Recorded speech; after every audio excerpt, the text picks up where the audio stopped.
বাংলার মাটিতে জন্ম নিয়েছেন এমন কিছু সাধক যাদের দর্শন আজও আমাদের জীবনে আলো ছড়ায়।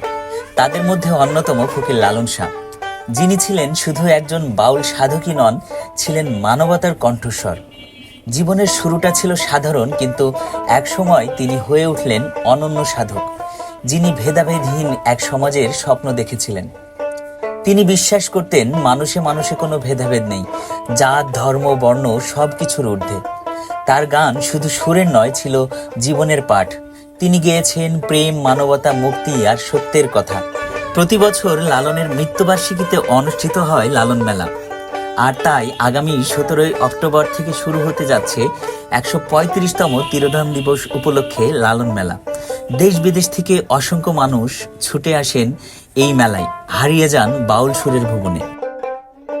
এই মেলায় নেই কোনো ভেদাভেদ, নেই জাতপাতের দেয়াল, শুধু আছে ভালোবাসা, দর্শন আর আত্মার মুক্তির সন্ধান।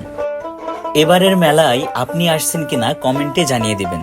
সেই সাথে ভিডিওটি ভালো লাগলে শেয়ার করে দিবেন। ধন্যবাদ, ভালো থাকুন।